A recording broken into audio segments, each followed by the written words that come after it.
Salut les gens, je vous retrouve donc aujourd'hui pour une petite vidéo de cash game en NL100. Donc j'ai record la session pendant que je faisais mon challenge à la fin du mois d'août. J'avais fait un petit challenge bankroll management agressif en cash game et donc j'avais promis de faire une vidéo par limite et j'ai pas eu le temps de faire avant cette vidéo en NL100. J'en avais fait une en NL50. Donc là j'ai un petit peu de temps devant moi, donc je vais vous faire la vidéo en NL100 sur cette session. Donc on a donc une session qui se déroulera exclusivement sur Winamax. Donc on a 4 tables short-ended et 2 tables super short-ended, des 2 incognito en bas à gauche et au centre. On démarre tout de suite la session. C'est parti, je me rappelle plus du tout de ce qui s'est passé dans cette session. Donc voilà, c'est des commentaires à froid, donc j'espère qu'il y aura de l'action. Quoi que j'ai relancé une paire d'as, tout le monde a fold pour commencer. Alors, As-Roi en haut au milieu, donc open de la small blind, un tribet obligatoire ici, donc on tribet. Généralement le sizing on fait plutôt x3 quand on est sans blind deep, quand on est en position, c'est relativement standard. Donc c'est ce que j'ai fait. Mon adversaire a fold. On voit qu'on a 2 dames contre un open du cutoff en small blind, toujours sur la même table, donc on tribet. Donc cette fois vous voyez que je fais un peu plus cher hors de position en cash game, donc c'est assez standard aussi. Le coup, l'adversaire aura la position, donc aura un avantage. Donc de manière générale on va avoir tendance à 3BT plus cher hors de position qu'en position. Donc là j'ai fait 10 sur son open à 2.5. Donc on arrive sur un flop 8-6-6 avec 2 carreaux. Donc ici c'est un flop sur lequel j'ai beaucoup de value à miser ici, donc je devrais c-bet. Alors quant au sizing sur ce type de flop, donc c'est un flop assez dry, hormis la présence d'un flush draw. Ici on peut faire de mi-pot à pot en termes de sizing. Alors ça va dépendre un petit peu des tendances de l'adversaire, donc ça c'est évidemment à voir. Si on a un adversaire qui est susceptible de beaucoup mover, c'est-à-dire de nous raise, etc., il faudra plus avoir tendance à faire mi-pot. Sinon on peut complètement poter, parce que ici une paire ne foldera jamais de toute façon, qu'il est paire de 7, paire de 9, paire de 10, il foldera jamais une paire. Si on pote, il peut aussi avoir tendance à s'exciter de temps en temps avec un flush draw qui serait censé call. Enfin là je dis ça, mais en fait on est plus deep que ça. Donc là on est au début du cours, on est 200 blind deep. Donc là j'aurais préféré me voir poter. Donc là je travaille beaucoup mes sizing en ce moment, donc notamment avec des logiciels un petit peu on parle beaucoup de la GTO, et donc ici en GTO je pense que j'ai pas envie de vous dire de bêtises, il faudrait que je le vérifie, mais je pense qu'un sizing pot est relativement ok, surtout aussi deep. Donc là j'aurais préféré me voir poter, donc j'ai fait moitié pot ici. Donc ok, on va voir ce qui se passe. Mon adversaire paye, la turn arrive à un 4 de trèfle qui fait rentrer un potentiel 5 et 7. Malgré tout je pense que j'ai encore beaucoup de valeur à bet, donc ici j'espère que j'ai bet. Oui, c'est ce qui se passe. Donc j'ai bet moitié pot. Alors là c'est assez standard de faire moitié pot. Autant au flop poté est complètement et mieux je pense sur ce type de flop,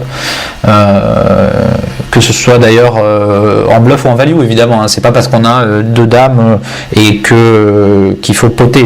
Après il faut équilibrer si on joue contre un régulier, il faut équilibrer ses sizing. Donc si ici j'ai 3 bêtes, une main comme roi dame de 13, je vais poter aussi par exemple.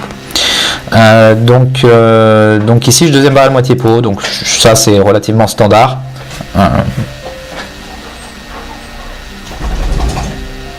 Mon adversaire décide de call et river arrive à un roi de cœur. Alors le roi de cœur c'est une carte un peu particulière, c'est une carte qui touche beaucoup plus mon range que son range, parce qu'ici quand il paye le 3 bet et qu'il paye 2 fois surtout 2 barrels,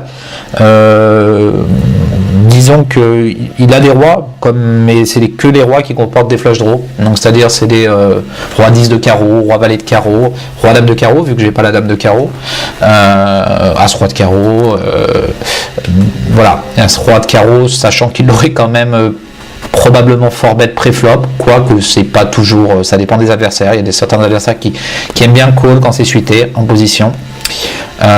Donc sur cette river, sur le roi, sachant que alors c'est une carte, je pense, qui va pas trop bluffer, clairement. Donc ici, il a quelques rois, c'est possible. Il y a le fait que ça touche mon range, mais en même temps ici, je pense que j'aime. Le standard serait quand même de bet cette river, je pense, parce que vu qu'on va souvent bet en bluff, je pense qu'on doit bet en value nos deux dames ici, je pense. Alors je sais pas ce que j'ai fait. Alors après, on peut se dire aussi, si on a un adversaire assez bluffy qui pourrait bluff un misdraw, mais c'est pas une carte, comme je vous dis, que les adversaires vont trop bluffer non plus. Donc c'est pour ça que j'aurais préféré me voir bet ici. Là j'ai checké. Et on va voir ce qui se passe, mais j'imagine pas trop que mon adversaire bluffe si souvent que ça ce spot. Donc si bet ici, alors il bet et j'ai call. Bon, je devais avoir un read sur lui à ce moment-là, c'est-à-dire qu'il était assez bluffy. Effectivement, il a des stats 40-29, il a des stats effectivement où il faut très peu, je vois, sur les c-bet en tri-bet pot. Alors j'ai que 240 mains sur lui de traquer à ce moment-là, au moment où j'ai joué la main. Donc je pense que ici j'avais un read comme quoi il était assez bluffy. Donc effectivement, si on a un adversaire ici qui va soit tourner des mains en bluff, comme là c'est le cas, c'est-à-dire que je pense qu'il a payé 2 barrels en pensant être devant avec As-Dame, et que River il se dit que quand je check, il est plus devant, et qu'il peut représenter des mains telles que, comme je vous l'ai dit, des mains comme Roi-Dame de carreau, etc. On peut même représenter une main comme 5-7 qu'il aurait décidé de just call turn, ce qui est possible aussi. Donc il a décidé de tourner sa hauteur à 100 bluff. Donc j'ai call. Donc ici, River en fait,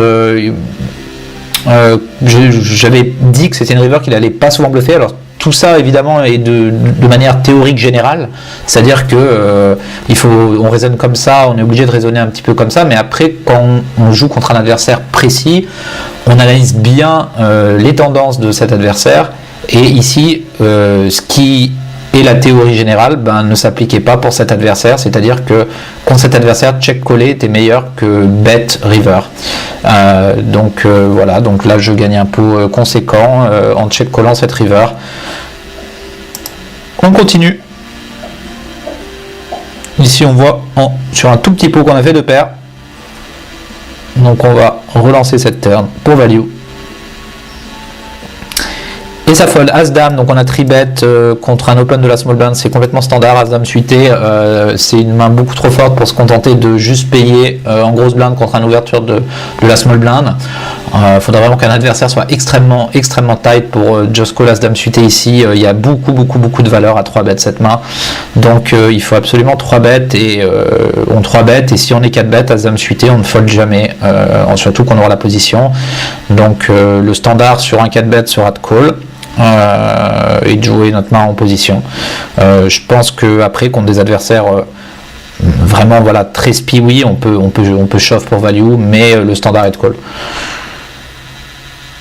Donc là j'ai pas open, je sais pas ce qui s'est passé avec le as resuité. Donc là j'ouvre roi dame off, tout le monde fold, paire de 3, open au cutoff. C'est payé par le bouton, joueur récréatif assez short, et par les deux blindes, et par Puk Dolk et non pas Duk Polk, à part si c'est peut-être lui, sait-on jamais, qui a décidé de venir nous taquiner en NL100 sur Winamax. Alors j'ai pas vu ce qui s'est passé, j'ai décidé de c-bet un flop, alors ça c'est pas tout à fait standard, hein. C'est vraiment même, j'ai pas dû voir, je devais pas être concentré du tout, parce qu'ici c-bet en 4-way, un flop A5-5 avec 2 trèfles avec paire de 3, c'est complètement spiwi, donc je préfère le dire tout de suite. Là j'ai complètement spiwi, j'ai dû croire que j'étais heads up ou je sais pas, et d'ailleurs même Même heads up 3 way, enfin c'est pas un c-bet du tout évident, paire de 3 ici. Donc c'est un check fold la plupart du temps. Donc je sais pas du tout pourquoi j'ai c-bet ici, c'est une grosse erreur. Voilà.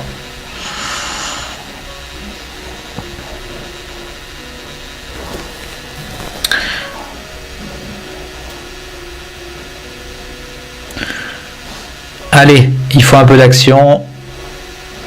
Normalement, je pense que il devrait y en avoir un petit peu. Donc là, j'open à 5 off en bas.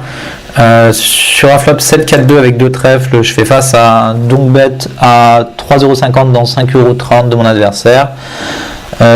Ici, je pense qu'on est obligé de call une fois. Pas d'intérêt ici à raise, hein, parce que si on raise, ce serait pas pour raise fold ici, parce que sachant que des flush draws, on nous chauffe par dessus avec des contre lesquels on aura quand même une équité décente. Donc ici, on call toujours en théorie. Donc j'imagine que c'est ce que j'ai fait. J'ai payé. Turn arrive une dame. Mon adversaire deuxième barrel, moitié pot. Donc ici, je pense que sans connaître notre adversaire, c'est un fold, je pense, ici. Contre certains adversaires, est-ce qu'ici il a pu déjà hit une dame de temps en temps? Imaginons qu'il est donc bête avec rien, il peut toucher une dame. Des fois il a une main, et de manière générale, on peut encore call une fois ici. Ça va vraiment dépendre des profils adverses. C'est pas du tout indécent de call une seconde fois, mais je dirais que par défaut c'est plutôt un fold, mais ça me choquerait pas d'avoir call. Alors j'ai fait 2 paires en bataille de blindes, donc je pense que c'est un single respo, vu la taille. Là, j'ai dû défendre 6 et 7, donc je fais 2 paires au flop, j'ai du bet, donc attends, j'ai du bet, et là je deuxième barrel. Mon adversaire me raise très très cher. Alors j'ai bet moitié pot, mon adversaire ça me fait combien, si je lis bien le sizing, j'ai l'impression de voir 29,50, ce que je vois pas très très bien, mais ça peut être 20,50, donc je sais pas, on va voir.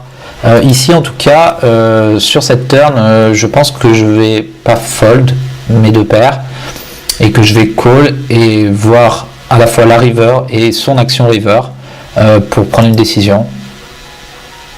Donc je call. La river amène un 10 de trèfle, qui n'est pas une excellente carte, dans le sens où maintenant il y a des mains type roi valet, que ce soit de pique ou pas, 8 et 9 qui ont fait des nuts. Donc le pot fait 53, on va voir ce qui se passe. Alors cet adversaire, et là mon adversaire overbet all-in ici sur cette river. Alors ce qu'il faut savoir, c'est que contre des profils, bon, je sais pas si mon adversaire a l'air d'être un régulier assez agressif, mais malgré tout ici, j'ai moi-même des 8-9 dans mon range qui auraient bet ce flop avec open-ended. Donc ici, je suis pas du tout, enfin j'ai pas une range capée du tout. Je peux avoir le jeu max ou presque. Le jeu max c'est roi valet, mais je peux avoir 8-9 qui est, enfin, je vais jamais fold 8-9 ici évidemment. Donc je peux aussi avoir des brelans, je peux avoir plein de choses. Donc ici, face à un overbet, alors il y aura de temps en temps peut-être quelques bluffs, des mains comme par exemple qu'il aurait décidé de tourner en bluff, je sais pas, 5-6 de pique, des mains comme ça, qu'il aurait décidé de check call flop, check raise turn avec bottom pair plus un flush draw. Mais malgré tout, il y a beaucoup plus de combos de mains, je pense, qui vont être en value ici. Alors il y a à la fois des slow play possibles, qu'il ait décidé de checker, je sais pas, top 7, c'est-à-dire Brelandas, qu'il est je pense qu'il y a plus de mains ou qu'il est 2 dames par exemple, tout simplement 2 dames qui check call le flop, qui check raise la turn, c'est relativement standard aussi. Donc je dirais que plus de temps en temps, effectivement. Alors effectivement des 8-9 il n'en aura pas des tonnes, parce que je pense quand même que le standard ici c'est de c-bet. Maintenant je pense que c'est payer un overbet all-in ici, Bon, le joueur est 35-28 avec 3.7 d'aggression factor, il est assez agressif.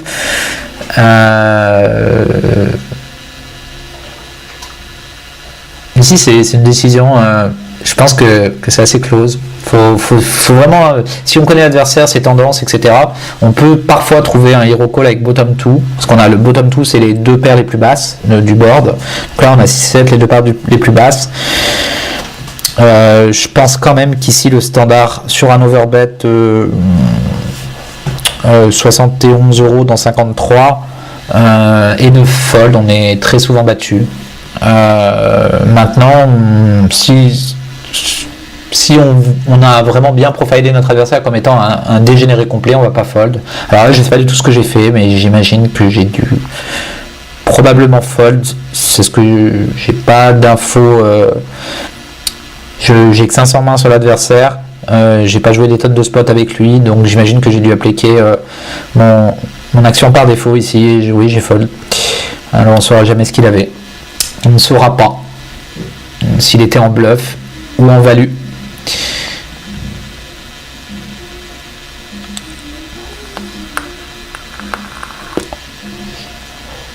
Alors, on a relancé As-9 suité, on arrive sur un flop où on a une overcard et un tirage couleur max.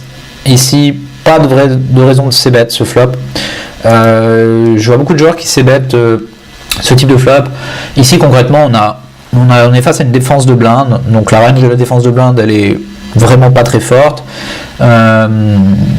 Ici, on a Asai qui est souvent devant. Ici, on n'a pas de valeur à miser. La seule raison de miser ce flop, c'est pour protection. Après, effectivement, on peut barrel sur les carreaux, mais moi, je vois aucune raison de miser ce flop. Je pense que je déconseille avec cette main de c-bet. Donc, je pense qu'il faut checker et tout simplement jouer notre main en allant soit au showdown, soit on va voir l'action turn, les cartes qui arrivent, on va voir. Donc là, mon adversaire bet 4 € dans 5,30 € à la turn. Donc on a maintenant notre flush draw, parce qu'il y a eu le 8 de carreau qui est arrivé à la turn.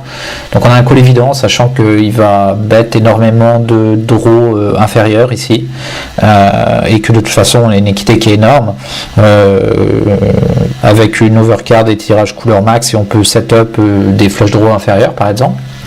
Donc ici on a un call très facile, aucune raison de relancer. Je vois des joueurs ici qui aussi peuvent relancer. Ici pour le moment on a hauteur as, c'est-à-dire je vois pas l'intérêt vraiment de relancer. C'est-à-dire que si jamais il a un jeu de toute façon un jeu fait, imaginons qu'il a un jeu très fort, type un brelan de 3, un brelan de 4, ou même top pair, on va relancer, notre adversaire va call ou re-raise. Il n'y a vraiment aucun intérêt à cela en fait, ce serait assez stupide. Donc on paye tout simplement et on va aller voir une river et réanalyser. La river amène un roi de cœur. Ici effectivement c'est une carte que notre adversaire va très souvent bluffer. Dans le sens où nous on a très rarement flush draw et qu'on paye rarement avec des rois de son bet turn. Donc s'il n'a rien, il est censé en tout cas la bluffer assez souvent. Donc c'est notre adversaire de tout à l'heure, avec qui on a hero call, on a check call la river. Je ne sais pas si vous vous rappelez qu'on avait deux dames et que notre adversaire avait as dame et avait tourné sa hauteur à 100 bluff. Donc on va voir ce qui se passe. Ici, ce qu'il faut savoir, c'est que si il bet cette river, effectivement, je ne pense pas que notre adversaire soit assez bon pour value bet ici un valet quelconque. Parce que clairement il aurait de la value à le faire, mais bon, il check. Donc ici on pourrait envisager de tourner notre main en bluff, mais on peut se prendre des check raise de temps en temps. Alors tout ça dépend du niveau d'agression et de compétence de notre adversaire, mais ici si on bet cette river contre un adversaire assez agressif, on s'expose, c'est à dire qu'on décide de tourner notre as en bluff pour faire folder, je sais pas, un 8, un valet. On s'expose clairement à un check raise bluff ou value. Des fois il peut aussi check raise value. Donc là il a un 8 et il gagne le coup.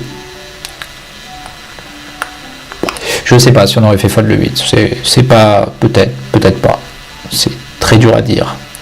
Donc là on voit que j'ai plus d'action sur une des tables, donc j'en ferme une, on va se retrouver à 5 tables.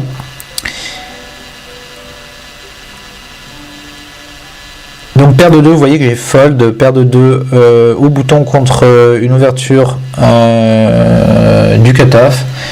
Alors paire de 2 ici, les petites paires, je vais déconseiller de call. Les petites paires de, ce que j'appelle les petites paires, c'est de paire de 2 à paire de 5.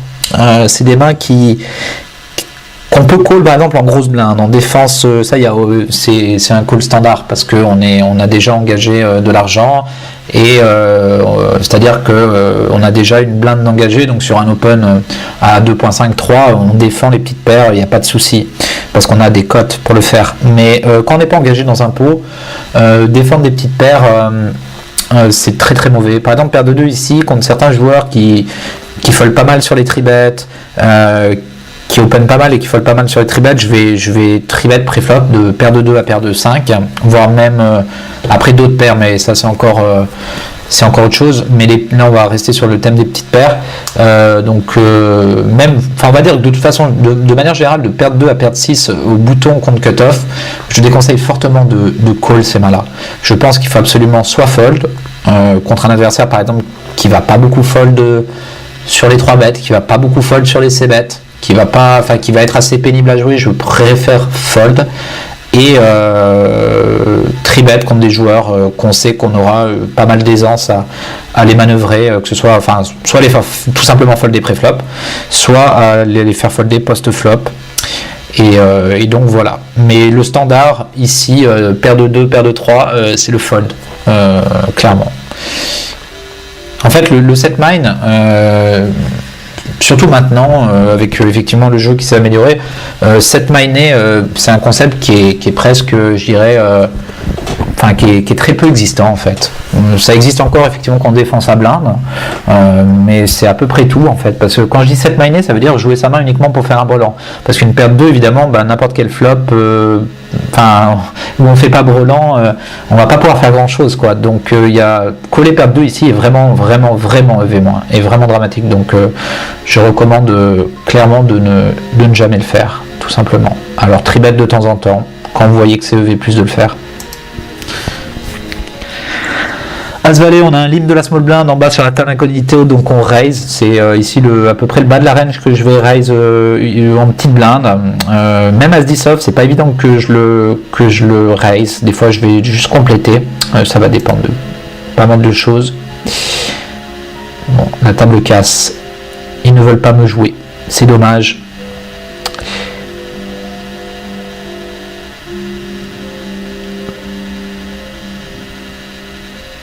Donc on se retrouve à 5 tables, ou 6, il y en a une autre qui apparaît, c'est magique. Alors, ce serait bien d'avoir un peu d'action, je vais essayer d'accélérer un peu la vidéo, de voir s'il y a des coups intéressants. Parce qu'effectivement sur une vidéo, un record, il n'y a pas que des coups intéressants.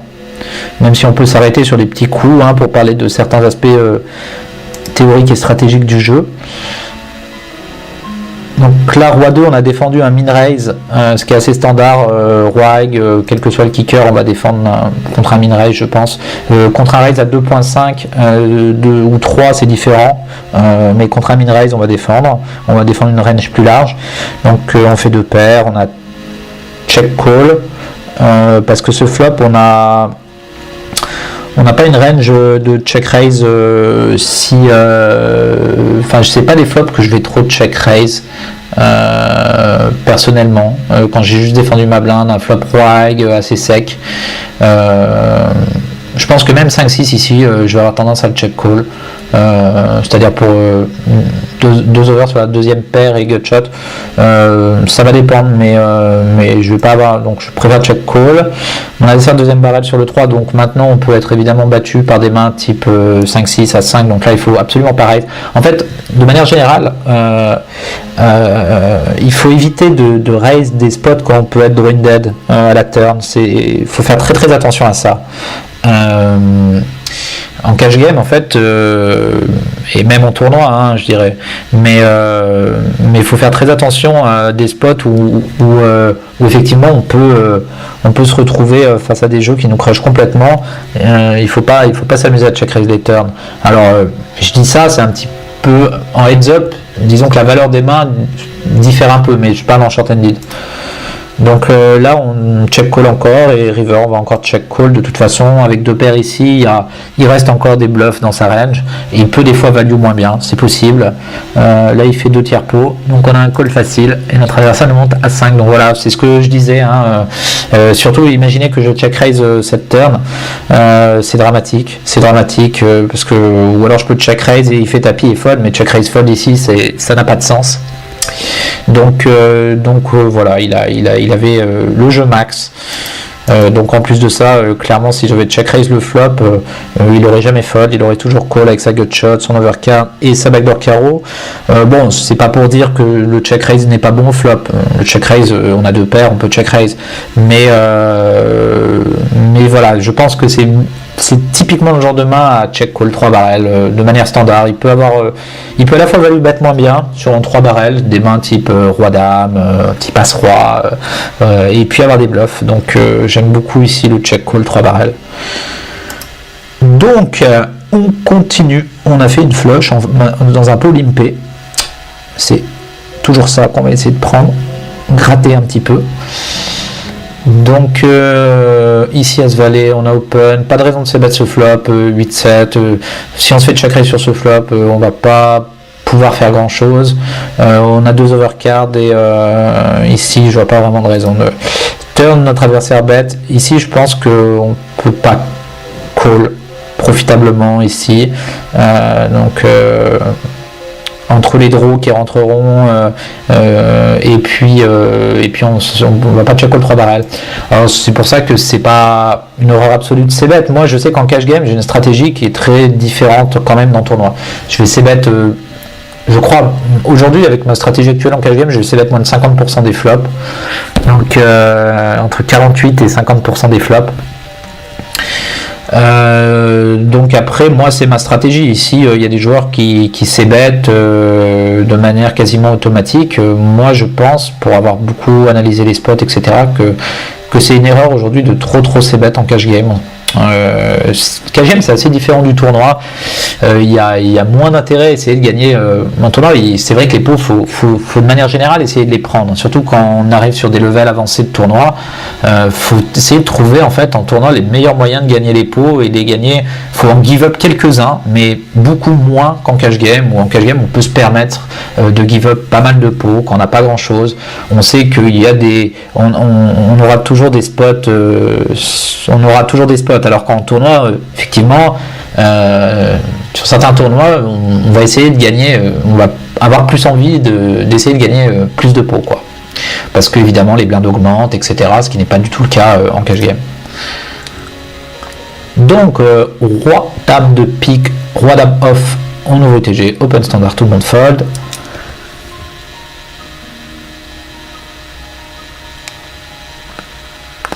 Ouverture à non, c'est un raise en bas 5 qu'il a fait.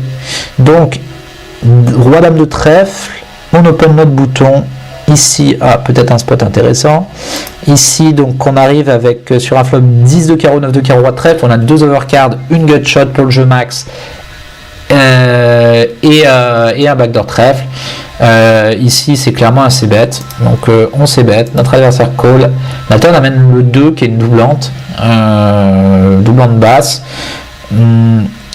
Ici c'est une situation intéressante, notre adversaire décide de check et là on a le choix de deuxième barrel ou de check. Je pense que le deuxième barrel est supérieur ici parce que on va avoir à la fois on va lui faire fold. De temps en temps, il a pu payer le flop, je sais pas, avec un As-High ou n'importe quoi. Donc on peut lui faire fold des mains comme ça, on peut de temps en temps lui faire fold des paires qu'on aurait payé une fois, même si évidemment le 2 c'est une carte qui va conforter sa main, hein, c'est sûr. Mais on a encore pas mal d'équité et puis on peut toucher, river et value bet. Et disons que ça va être compliqué si on check et notre adversaire va pouvoir s'amuser à bet des draws moins forts, c'est-à-dire je sais pas, des valets 8, 7 et 8, dame 8, enfin plein de mains et on pourra difficilement y recall avec roi high en fait. Donc c'est pour ça qu'il faut absolument deuxième barrel cette turn. Donc voilà ce qui se passe, notre adversaire fold et on prend le pot.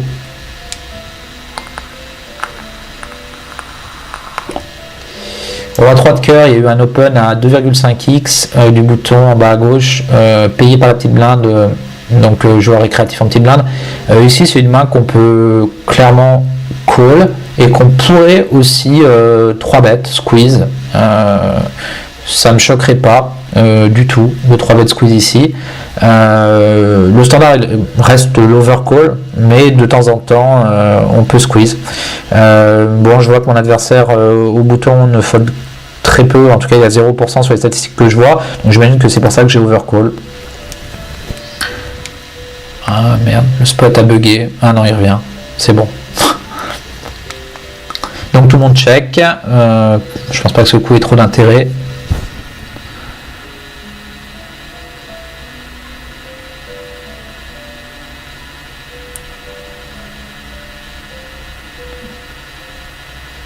Donc paire de 10 en bas au milieu. Donc ici c'est un squeeze automatique ici en 3-handed contre un joueur, contre un mini raise du bouton, enfin quel que soit le raise d'ailleurs, si c'est un mini ou un raise à 3x payé par la petite blinde. De toute façon on va tout le temps 3 bet, que ce soit payé par la petite blinde ou pas, c'est un 3 bet contre le bouton. Et encore plus s'il y a un call de la petite blinde, dans le sens où une main comme paire de 10, il va y avoir pas mal de flops emmerdants à jouer, donc il y a de la valeur, il y a énormément de valeur à 3 bet préflop juste pour la valeur de notre main.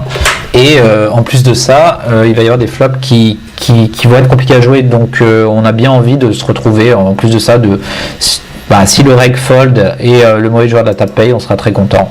Mais bon, là les deux fold. On a des mains, As-Roi, ouverture, donc là, ouverture de la petite blinde qui a 44 blindes au début du coup. Ici, s'il avait eu une trentaine de blindes, je pense que j'aurais directement 3 bêtes à 30 blindes ici, parce qu'il ouvre gros. Il ouvre à 3 blindes et demi, et donc je pense qu'il a une main, le joueur est 73-27, donc il joue quasiment toutes les mains, mais il raise 27% des mains, donc du coup ce qui veut dire qu'il a une main qu'il aime bien et avec laquelle il a envie sûrement de partir à tapis. Donc ici, le truc c'est que j'ai un peu plus que 30 blindes. Parce qu'en fait, ce que je veux dire par là, c'est qu'une main comme As-Roi off, il y a pas mal de flops.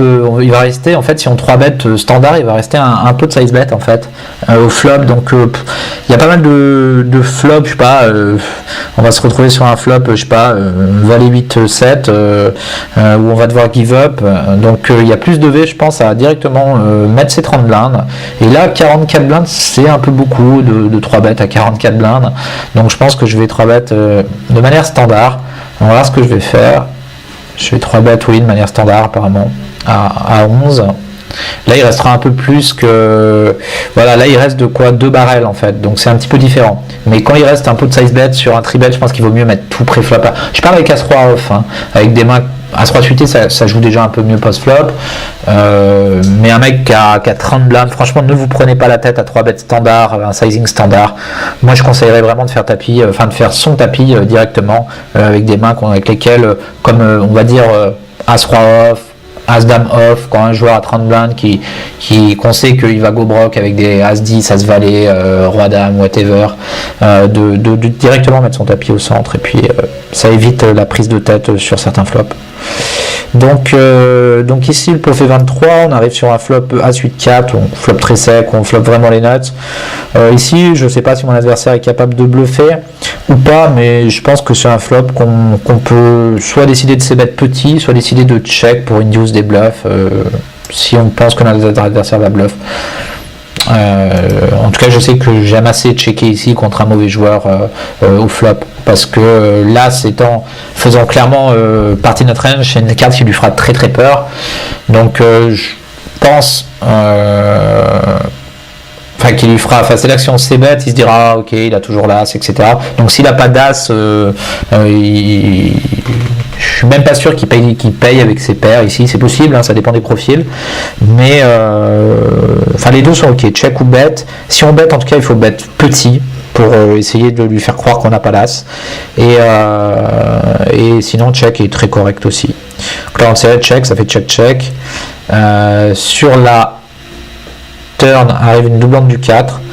Donc là, moi, j'aurais préféré avoir rechecké. Mais bon, j'ai bet, ce qui, je pense, est une erreur. J'ai bet petit, ok, mais j'ai bet quoi, un carpo, ouais, un petit peu plus d'un carpo. Je pense qu'il vaut mieux checker.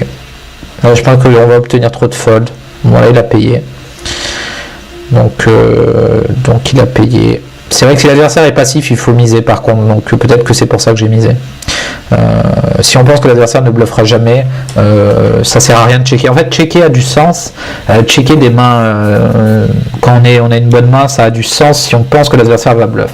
Si on pense que l'adversaire va pas bluff le spot, autant bet, parce que de toute façon, voilà, surtout après avoir checké le flop, surtout après avoir checké un flop, en fait, l'adversaire peut on sait pas, en fait, le niveau de raisonnement, nous on se dit ok, on se dit le mec a check le flop, ça veut dire qu'il a showdown value, donc voilà, etc. Mais un joueur récréatif 63-27 en statistique de VPIP PFR ne raisonne pas du tout forcément comme ça. Il peut dire il a check le flop, il a pas l'as. Donc voilà, c'est pour ça qu'il a payé une fois turn d'ailleurs. Et bon, fold la river. Est-ce qu'on aurait pu checker river? Peut-être qu'on peut bet la turn et check river si on estime, puisque effectivement il y a les draws, mais si, toujours pareil, hein, si le joueur est passif, aucun intérêt à check, il faut miser.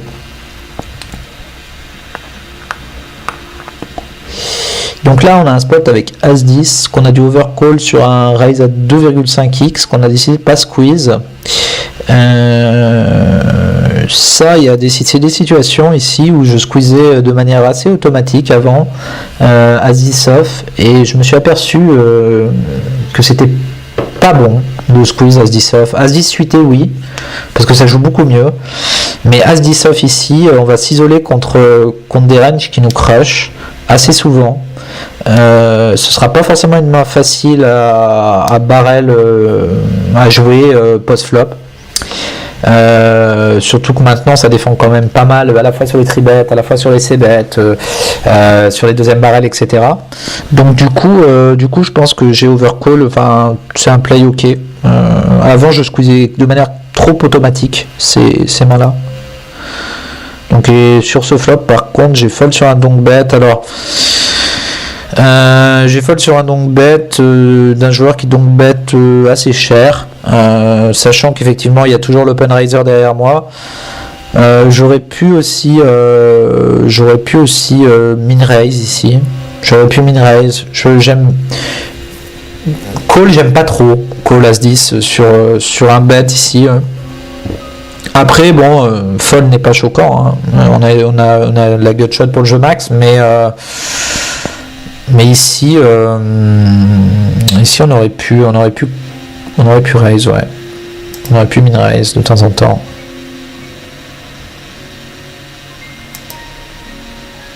On aurait pu call aussi éventuellement. Mais ça va dépendre de pas mal de paramètres. Ouais. Si notre adversaire, mais je pense que call était ok aussi.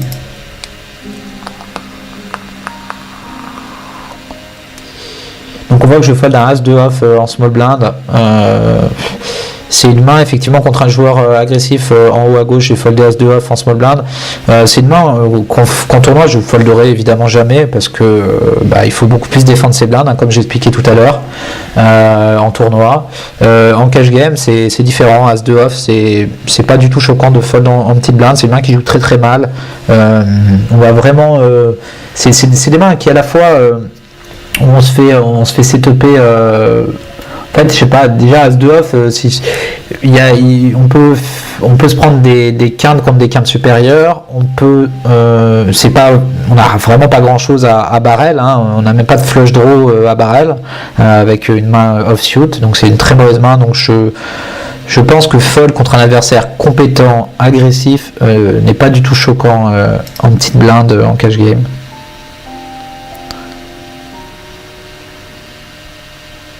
À susciter que j'ai décidé de pas raise pré-flop, j'ai just call en small blind, donc là je vais directement miser ce flop pour value. Je pense être devant les ranges et avoir de la valeur contre des flush draws, contre des gutshots, contre des as moins bons, contre des rois.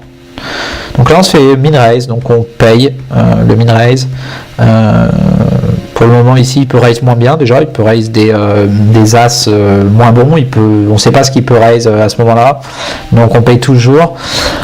Turn, notre adversaire fait moitié pot, là c'est un peu plus close à la turn, quand il fait moitié pot. Alors ici il peut encore bet des petits as, je pense qu'on doit payer encore une fois, et des flush draw, on va payer encore une fois, mais je pense que sur un troisième barrel on sera censé fold assez souvent.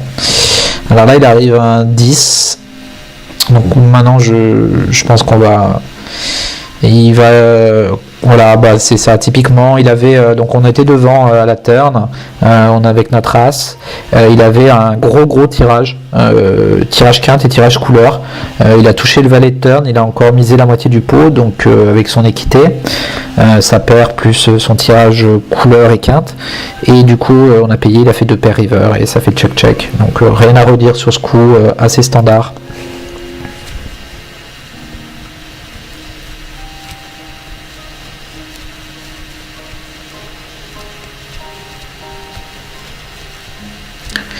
Donc là on défend un min raise avec un set off, ça c'est complètement standard en heads up, parce que là on est en heads up sur cette table, donc on flop de paire, ça fait check, turn on fait l'as, donc ici j'ai check, parce qu'évidemment c'est une carte que je vais très rarement bet en bluff, même si ici je pense que vu qu'il y a l'apparition d'une flush draw, on peut bet, et je pense qu'ici c'est close entre bet et check, les deux sont ok, je pense que le mieux reste de check, mais on pouvait bet aussi,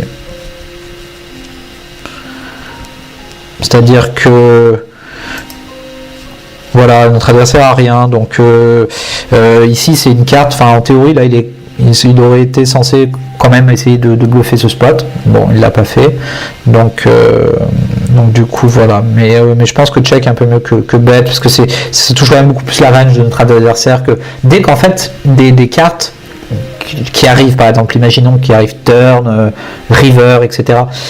Si la carte touche plus la range de notre adversaire, c'est des situations de jeu où je vais très rarement bet en fait.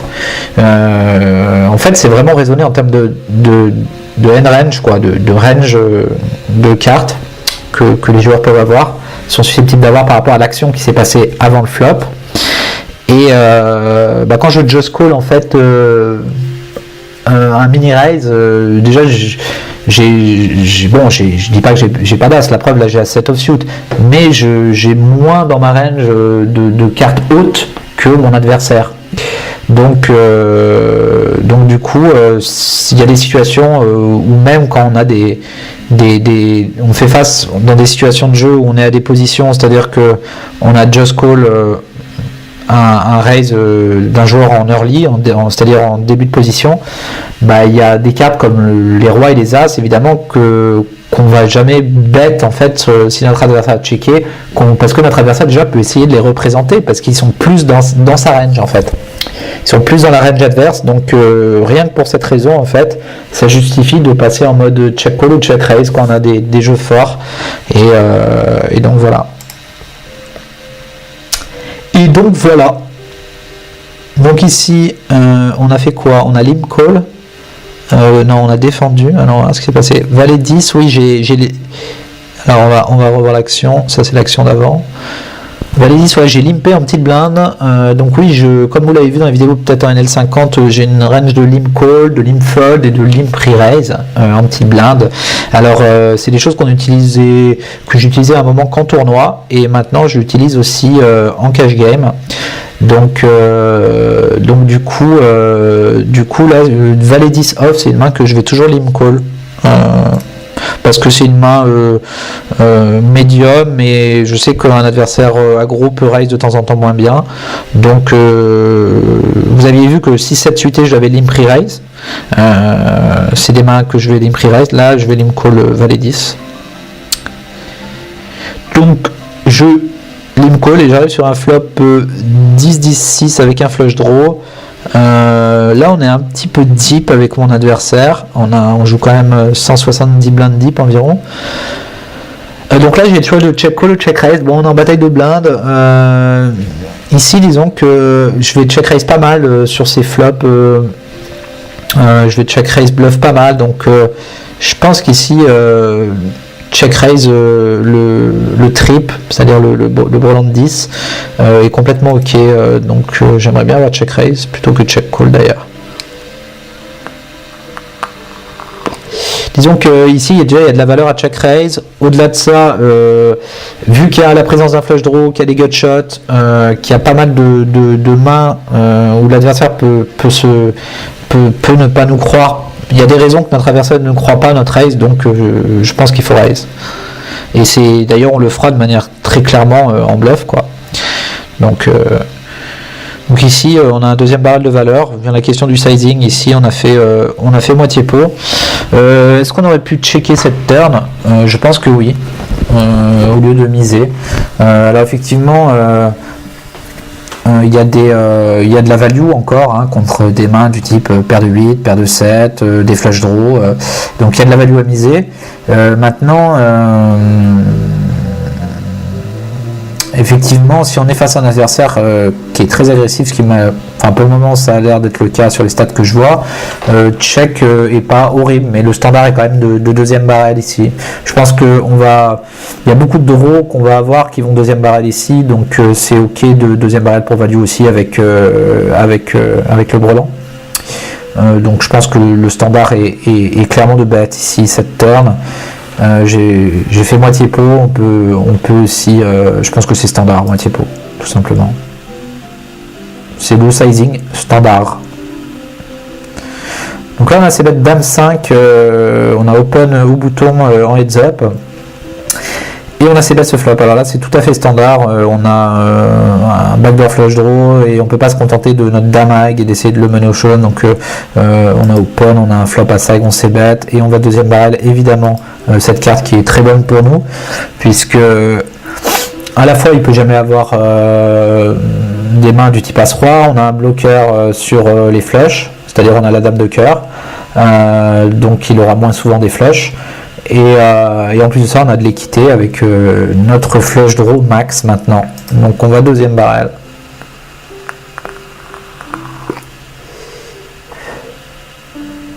On touche au 5 river et ici je pense que effectivement, je vois que je prépare un bet. Ici, je pense que on ne gagne jamais au showdown river avec notre 5. La question c'est est-ce qu'on peut faire fold un as? Moi je pense ici que, en tout cas j'espère que oui, et je pense que oui. Donc j'aimerais assez me voir bet. Alors le sizing, j'ai décidé de faire 3 quarts pot, mon adversaire a fold. Donc oui, ici en fait on touche un 5 river, mais c'est assez anecdotique parce que quand notre adversaire paye 2 fois ce flop, je pense que sa range c'est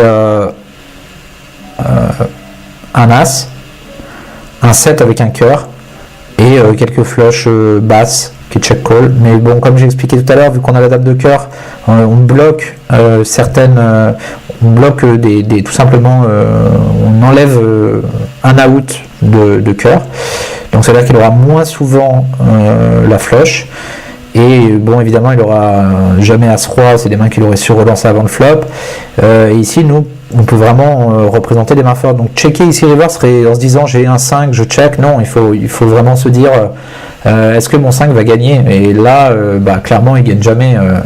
Il peut avoir de temps en temps un 2 avec un cœur, mais c'est la seule main contre laquelle on gagne, quoi. Et à côté de ça il aura plus souvent après effectivement l'adversaire peut décider de ne pas lâcher un random as. Si on pense que l'adversaire ne fold jamais l'as et qu'on lui fait fold que le 7, mais rien que déjà faire fold de 7 c'est pas mal, hein. Mais après je pense qu'on fait fold l'as en 3 barrels, un random as, un as 3, as 4 en 3 barrels. Je pense que l'adversaire va assez souvent, même en heads up, assez souvent le fold. Bon, faut voir l'adversaire, mais bon, je pense que le 3 barrels est ok ici, que notre 5 gagne pas assez souvent et qu'on peut représenter beaucoup mieux.